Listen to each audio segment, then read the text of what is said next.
Thank you so much for tuning in. This is a Common Rule podcast. I am your humble narrator. My name is Danny. And yes, this is the first podcast from the new place. I know I promised you waves, I think, last time, but and we'll get to it. We'll get to a podcast from the beach in a little bit. There might be some reverb in here as I continue to soundproof the room in my new place here. In case some of you don't know, and most of you don't, I guess. I told 2 of you, and there's probably about 15 of you listening out there. Let's talk about where I live. If there's a silver lining to this shit show of a year, at least for me, for the last more like 18 months, and I won't hash up all that shit from, before, but I've been going through some moves, and if there's a silver lining is that I can now work from home. Well, I have been able to work from home, but now it's more of a semi-permanent situation to where I don't have to go into the office. And because of that, basically all I ever need is a good internet connection and and a computer. So which basically means I can work from anywhere, as some of you may already been taking advantage of that. So at first glance, what I wanted to do was, one of the first things I wanted to do was get out of the apartment where I was at. It wasn't cool. It was just a situation that I needed to help out with, and I did. And I needed to get out of that apartment. I did, and as soon as this, basically my options opened up, and I decided to move to Rosarito, and that's in Mexico for you, those of you that don't know, and it's just a little south of Tijuana, Mexico, and I found the perfect spot for me to hang out and work and live, at least for the next year or so. And man, I tell you what, it is really something else. And just a quick side note here, I might start another podcast with my buddy Luis, which I'm helping out with his YouTube channel. If you guys don't follow him, it's La Cocina del Gato Negro, the Black Cat Kitchen, and he's going to be starting basically a barbecue channel here in Spanish. So we're going to help out with that, and I'm sure I'll bombard you with more information on that as soon as we get it going. But one of the first episodes we were thinking about doing, and I think it should be the first episode as a matter of fact, is that, you know what?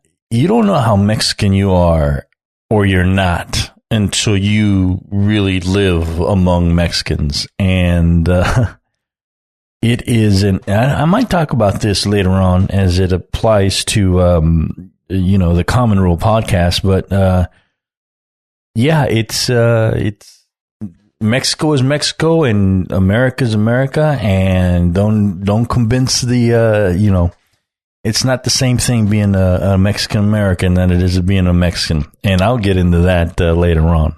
But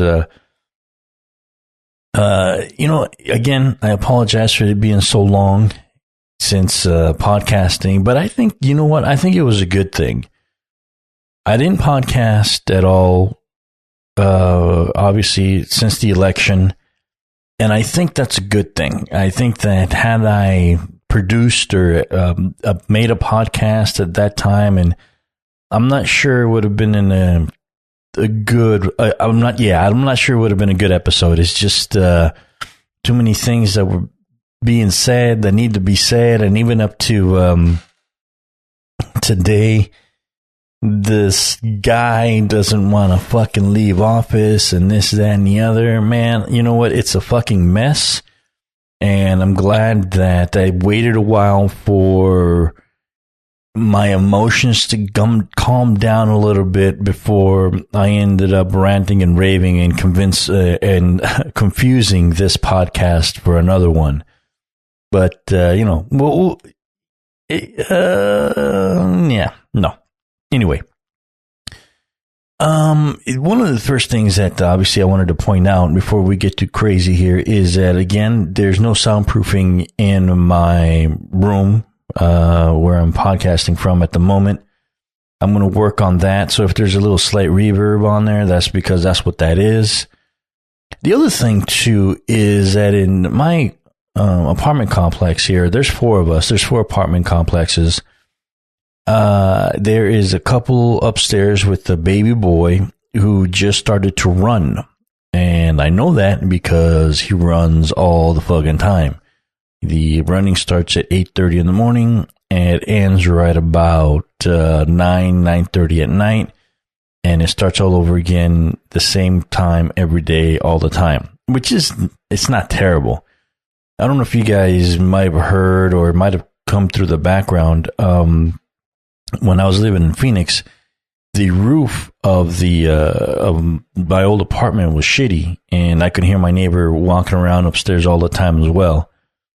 And it's not that big a deal. It's kind of cute, actually, as far as a little kid running around and stuff. But that's all I hear. You hear the pitter patter of of his feet running around the entire length of the apartment, which is kind of funny, and which isn't a big deal at all. Although I think that maybe the person that lived in this apartment before I did may have mentioned something to the dude,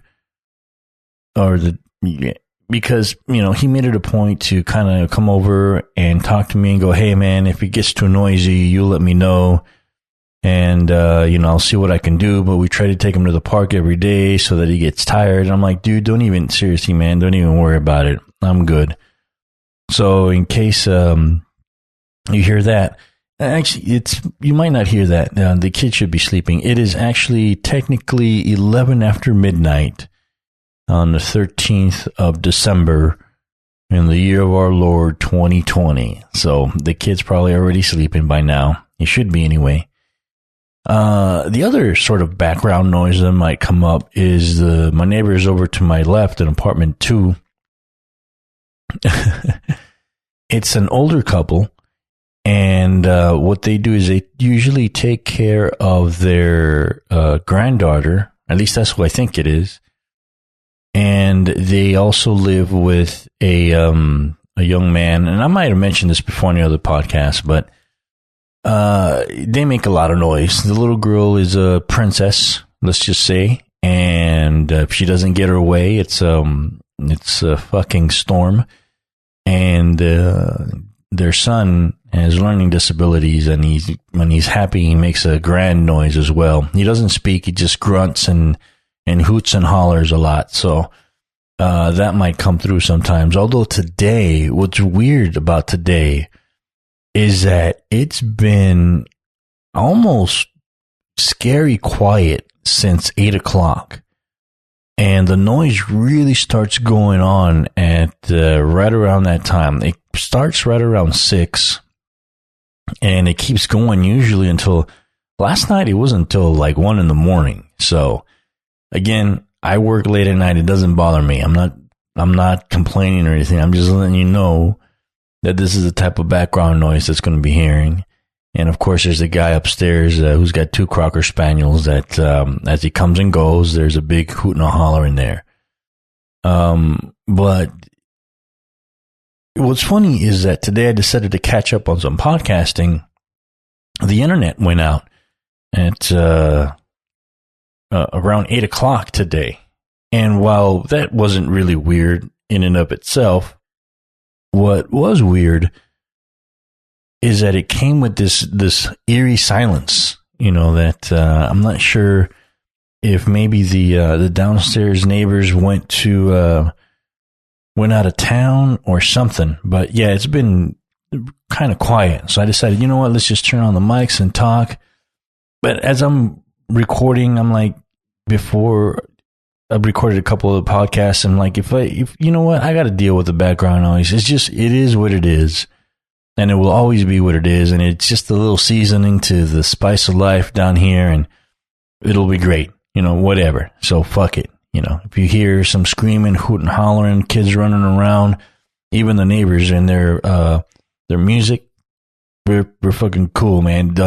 Last night it was, I didn't think that there was 5 hours of Mexican rap music, hip hop ever existed, but hey, I was wrong, and that's all I was listening. This cat was listening to. So today is, like I said, it is, and for it being a weekend, it's crazy. I don't know, but everybody must have gone somewhere else for a vacation, So whatever.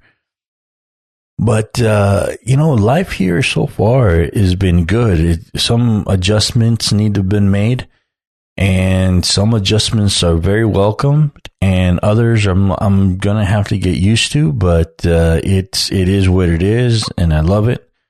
So far, so good. Knock on wood.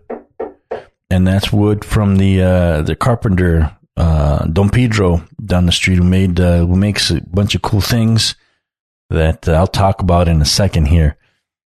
Let's see. One of the cool things about living here, at least it's cool to me, is the taxis. I don't drive around town so much.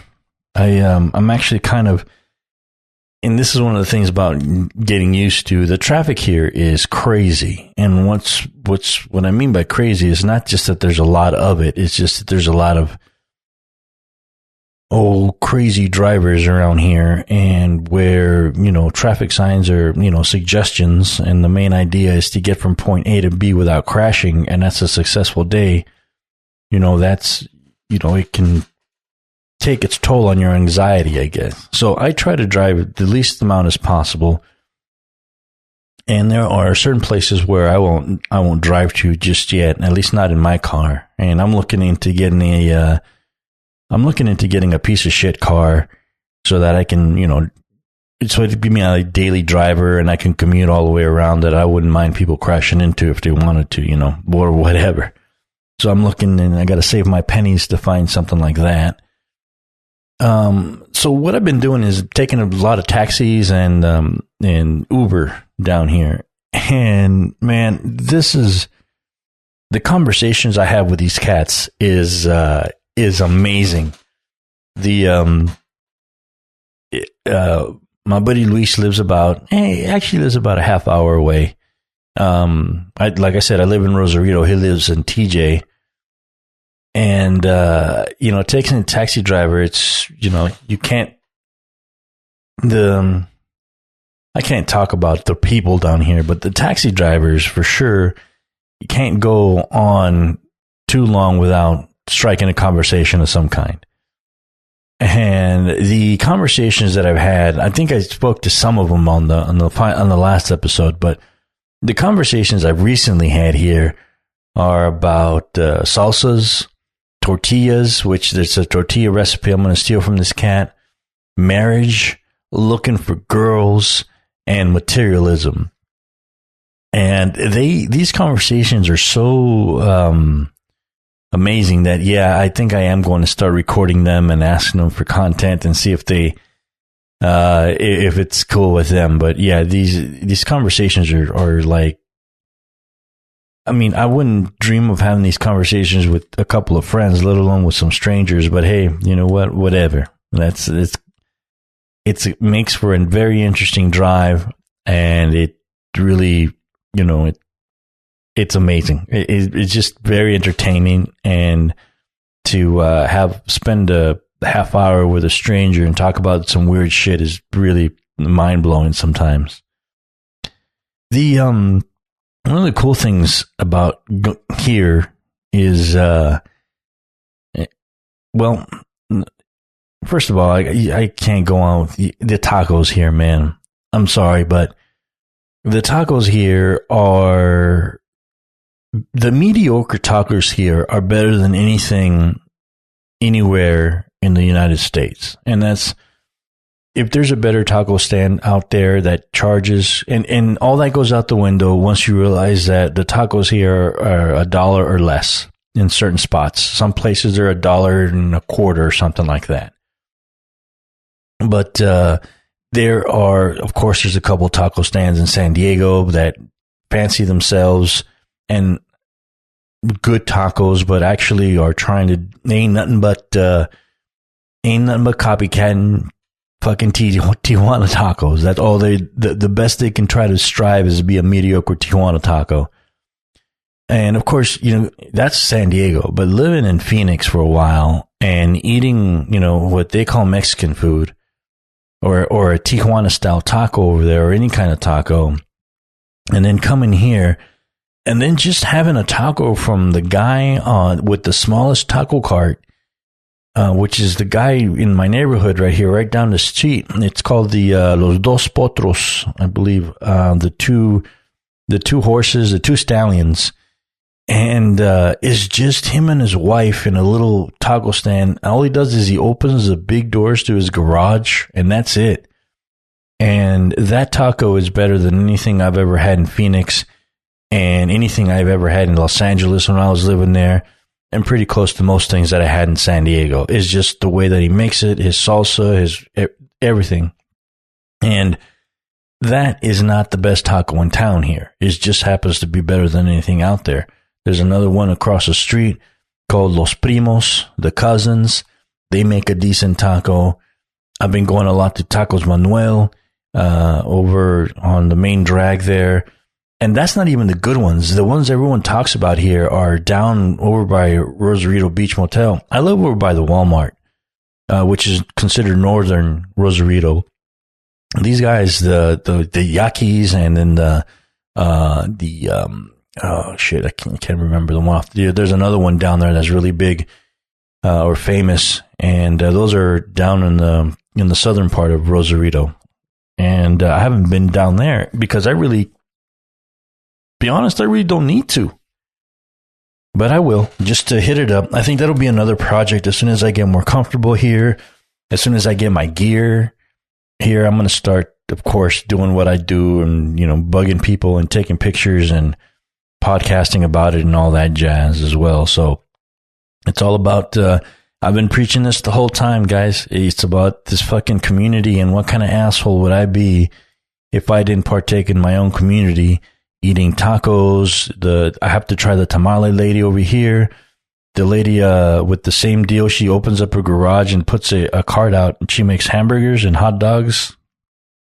The hamburgers were okay, but the fucking hot dogs were delicious. And the french fries were decent. They go with the hot dog. But yeah, I mean, it's entrepreneurialism, if you will, here, And man, the weather has been awesome. It hasn't been quite as cold, but I think I don't know what it is. I think it's the humidity. And for you people that live on the West Coast, you guys are like, what humidity, right? But coming from an arid, dry desert, it took me when I first moved to Phoenix about 8 years ago, it took me a while to get used to that weather. And I did. It took me, again, I've been talking about this before, it took me about 2.5 years to get used to that. But then coming from that to here again is kind of a big deal. The humidity really does affect me. I sweat a lot for whatever reason, and I seem to get colder a lot more, even though it's not that cold. I don't know what it is, but it's just maybe it's mental. I don't know. It's affecting me, but it's a good thing to be affected by. So that's pretty much. Well, there's a hell of a lot more things that have been going on, but that's for talking about it in this one. I mean, again, everything here is pretty much the same, but different. They don't call it a Big Mac's a Big Mac, but they call it El Big Mac, something like that. Today the internet went out, right? And the last time it went out was, there was these crazy winds last week. I mean, they were fucking out of hand crazy, like ridiculous, that the winds went up and down both Californias, right? Or all three, maybe both, I don't know.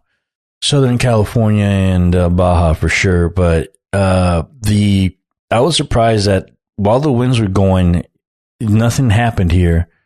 But towards the end, the first thing that went out was the internet, and that did go out like at 3:30 in the morning. And then by 4 o'clock, the power went out. And I was one of the lucky ones. The power in my neck of the woods here came back by 10 o'clock that same morning. A buddy of mine who lives 2 streets over, his didn't come back till his was gone for over 2 days. And Pedro, the carpenter, he didn't have power for 3 days. And that affected me because, I ordered a table from him and I was supposed to get it yesterday and I didn't. But, it's, that shit happens anywhere. Today was another freak thing. Again, the internet went out and I just took advantage of the time and recorded some podcasts here and got back on here and started jibber jabbering and knocking the rust off here. The thing that is that has been funny though that I didn't want to bring about is this. So I have my stuff in storage, and that's I brought my stuff from Phoenix to a storage unit in Chula Vista, and it's there now. Now the trick is getting all that stuff into my new apartment in Rosarito, which is a big deal to do because I can't afford to do it all at once. I've been wanting to, but I've been just doing a little bit at a time. Whatever fits in my car, I bring that over. And sometimes they give me a little shit about it. Other times they don't. But it's just like I can't carry. It's going to be a bunch of truckloads to get it down here. And the biggest things I can't break down and won't fit in my car that I actually need a mover to help me or some sort of person with a pickup truck and a trailer or something like that. And I just, I haven't bugged anybody about it just yet. But the property manager here, he gave me a number to a mover, and these people are actually all readily available, I guess, all over town. But this guy, he gave me his number, and I'm like, cool. So I don't call him up. The thing here is WhatsApp, the app. It's just another international type of app. I guess it's huge here in Mexico.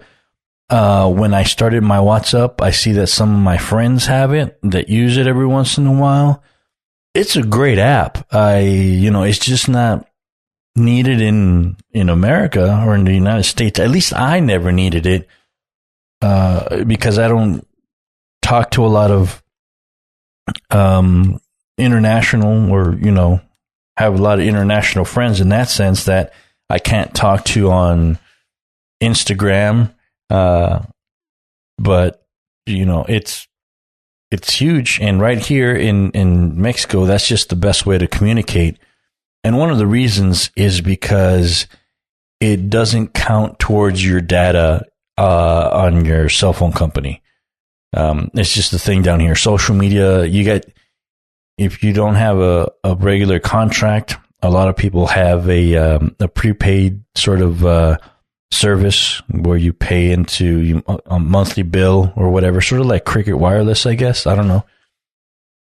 But social media like Facebook, Instagram, and WhatsApp, and there's something else too, those don't count towards your data.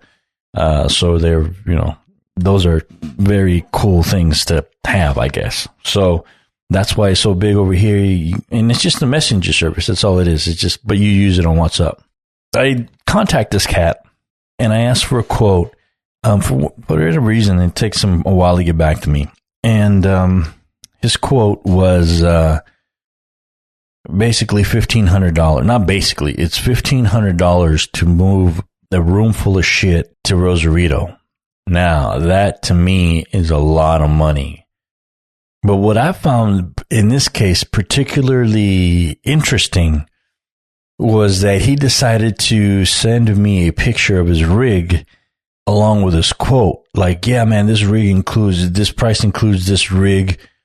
and I'll help you, bring the stuff across.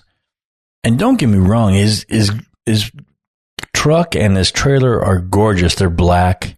He's got like a 3/4 ton Chevy Silverado and this beautiful black 23-foot trailer that he hauls in, and that's what he uses to cross things.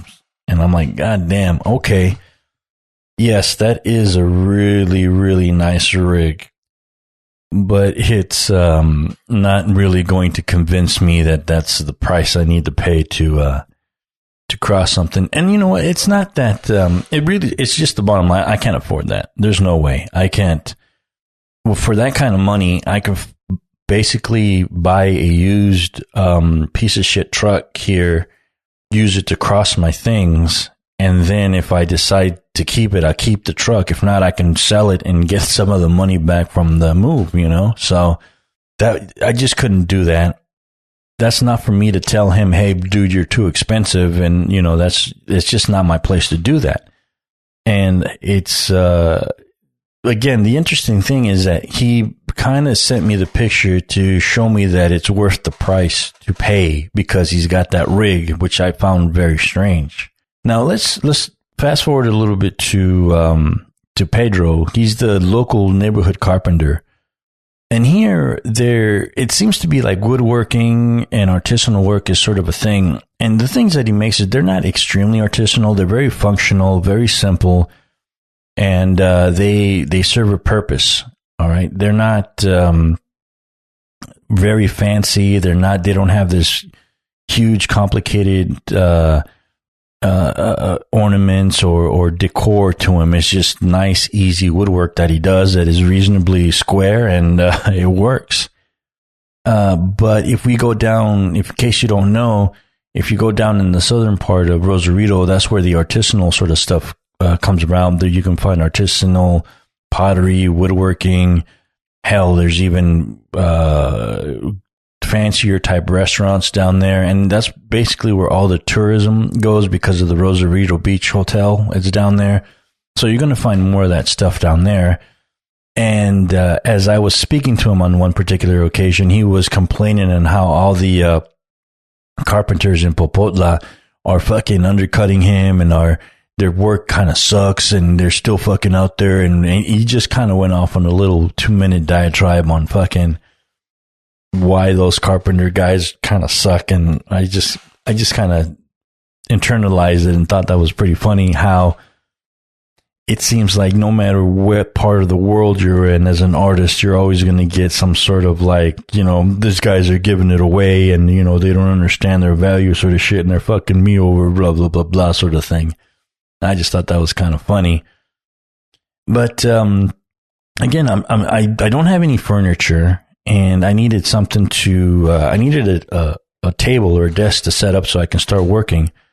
So I go over there and I ask him, his pricing.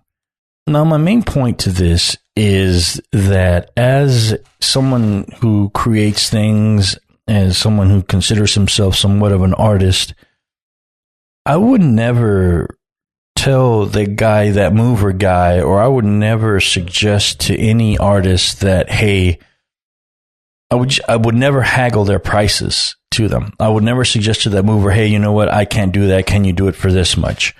Or I can, never talk to a painter and go, well, that's a great painting. You're asking $500. I'll give you $300. I think that that's cheap, and I think that that's lame.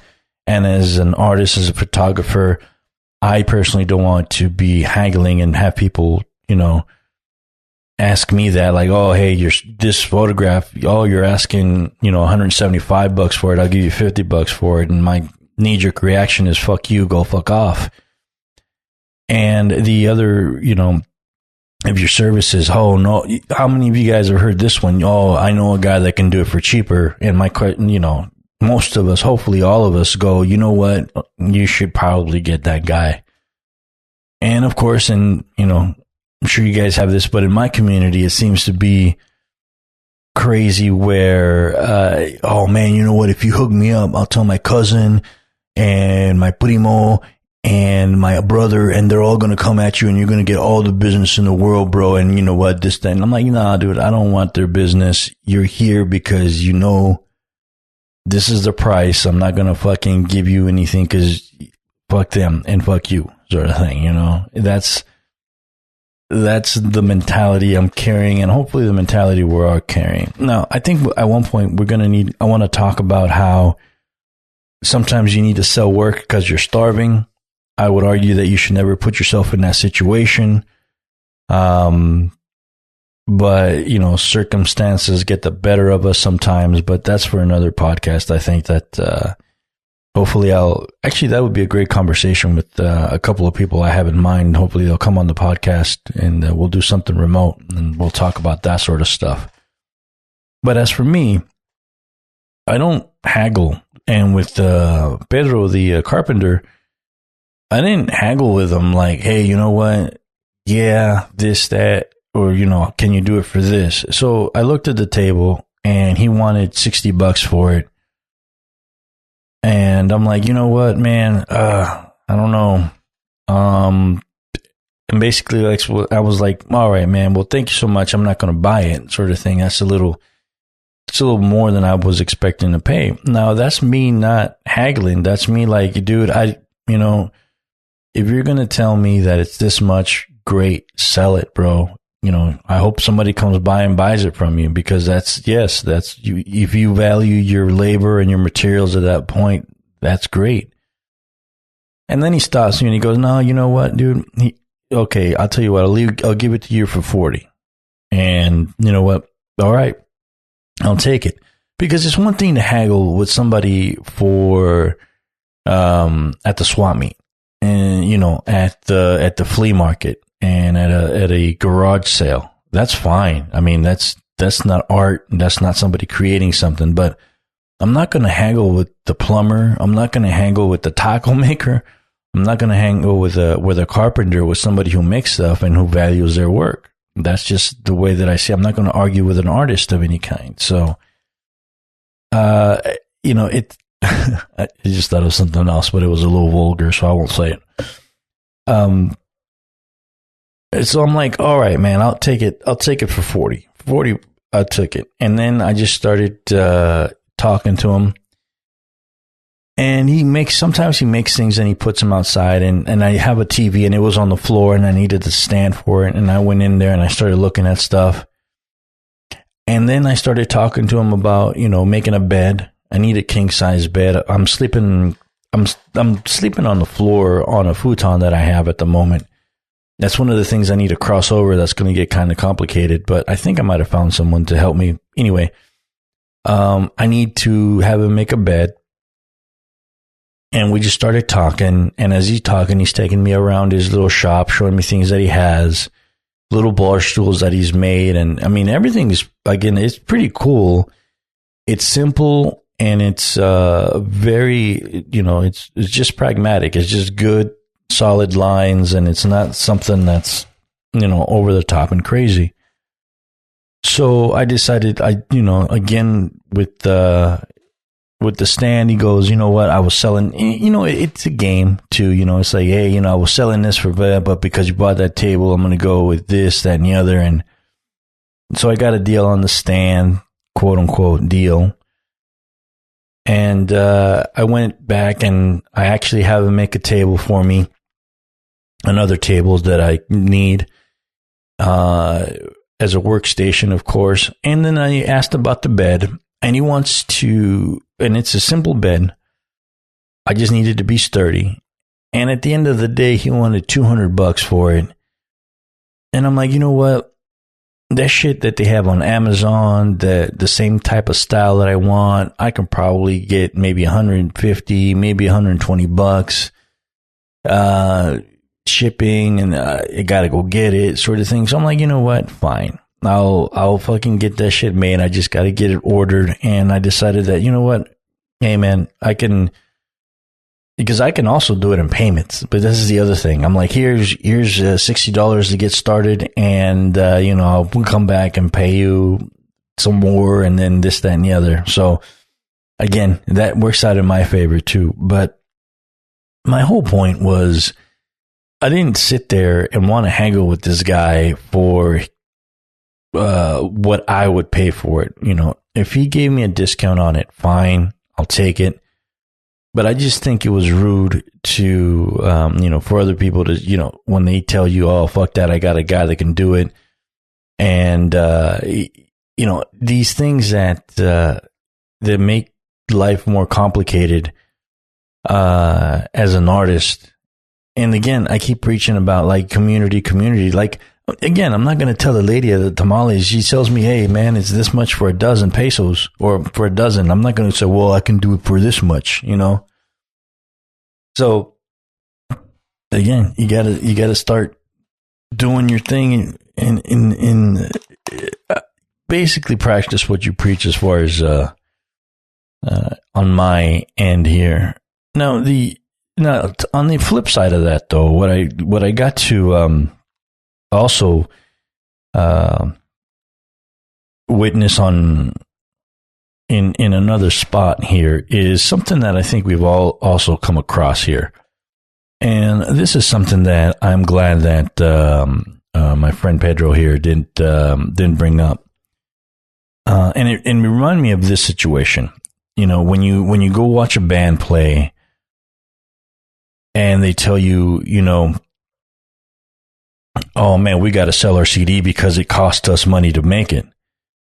And there's the argument of like, oh, as a photographer, my camera costs money and that's why I charge what I charge. And I'm like in my head and immediately I'm like, no, I'm sorry. But what you paid and what it cost you to make something doesn't determine the value of what it actually costs. It doesn't work that way. It just doesn't. There's if you spend all this money to record a song, but your song is crap, no one's going to pay anything for that. You understand what I'm saying? If you spend all this money on gear for your whatever it is you want, in this case, like camera gear, but your pictures are terrible, nobody owes you money for that.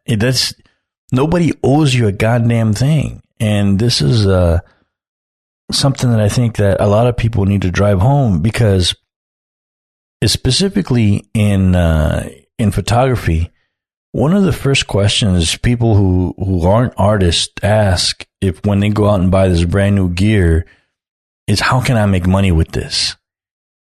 And if that's your answer, you did it wrong. Just go shoot weddings or something. It's not. Why would you pick up a guitar to go, okay, how can I make money with this right now? That shouldn't be our state of mind.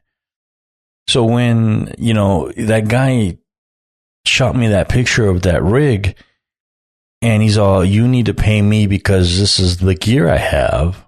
I'm like, dude, that's immediately what struck my chord. Is like, no, I don't, man. I don't think, first of all, I can't pay that, but I don't think I owe you anything just because you have a rig.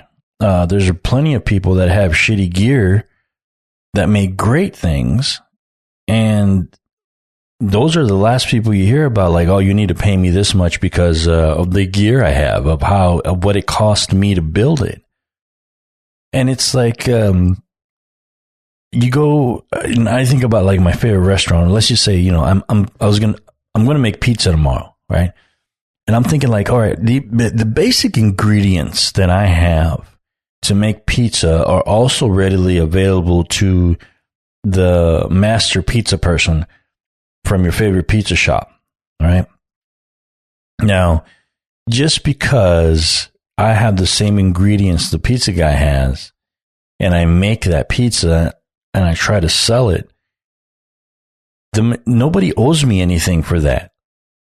I can guarantee you that if that's the first, second, third time I ever make pizza, it's not going to be as good as the other guys, And that mentality really bugs me. And, it's, I guess this fucking mover guy struck a chord to that sense too. I mean, again, what it costs you to make something isn't worth its value. I remember a story once where Quincy Jones was talking about him and Picasso went to a restaurant in France, and they were hooting and hollering and having a good time, this, that, and the other.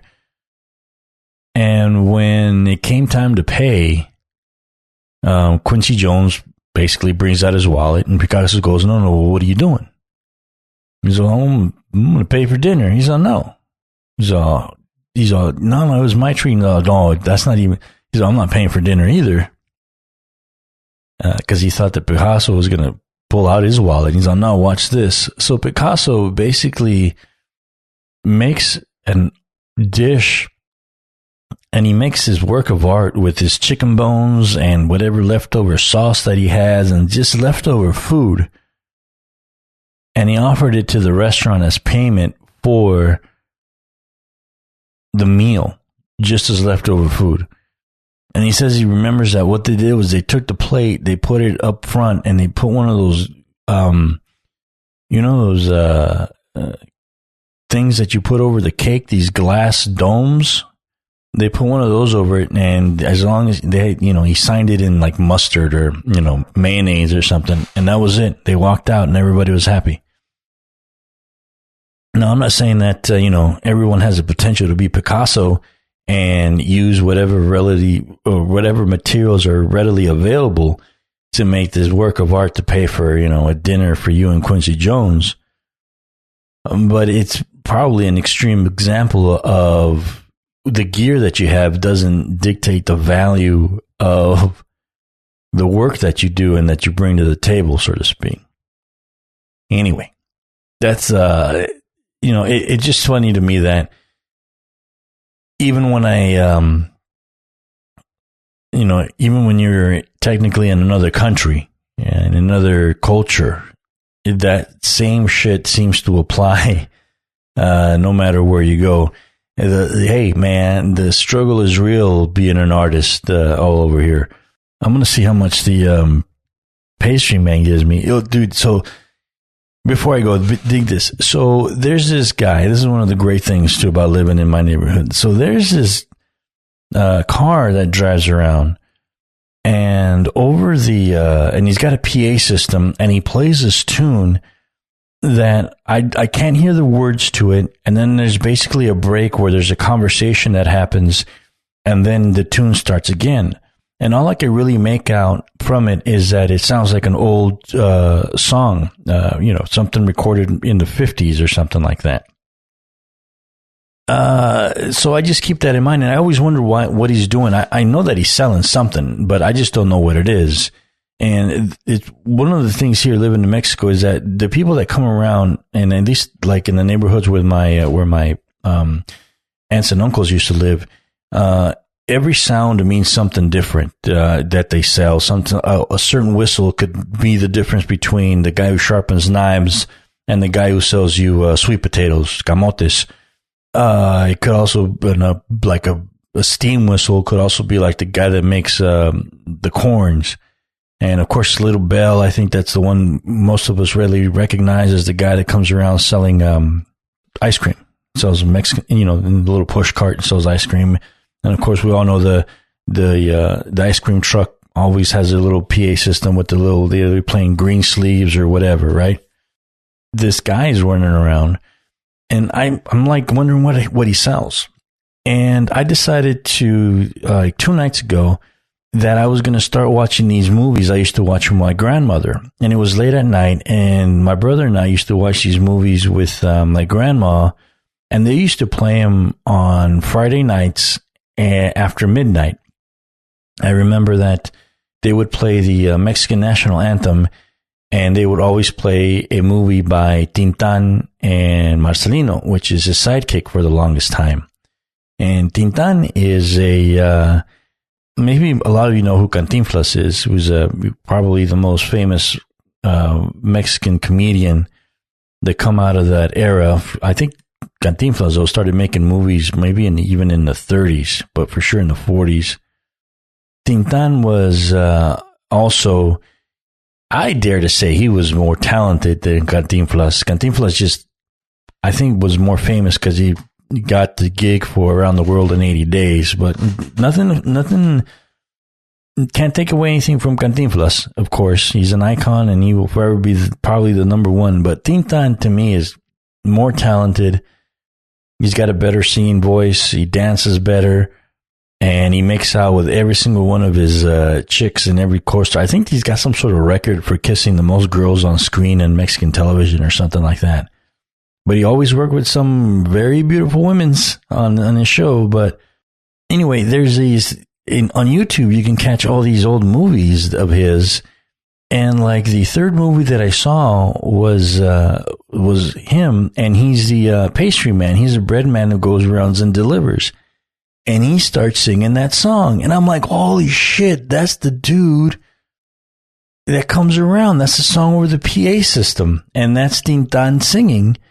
And I'm like, oh my God, the next time the guy comes by, I'm going to stop him and I'm going to let him know.